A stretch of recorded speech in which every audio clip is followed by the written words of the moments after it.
Nakatala ang Department of Health og 448 nga kaso sa human immunodeficiency virus kon HIV sa niaging buwan karong tuiga.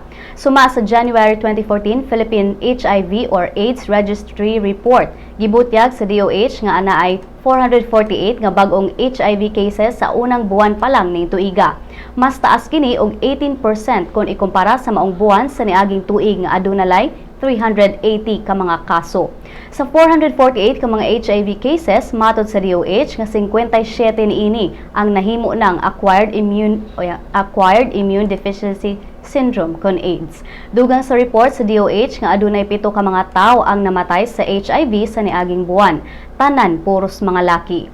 Nasayran sab sa report sa DOH nga sa 448 ka mga bagong kaso sa HIV, 50% niini ang gikan sa Metro Manila, 16% gikan sa Calabarzon, 9% ang gikan sa Central Luzon ug 7% ang gikan sa Davao Region.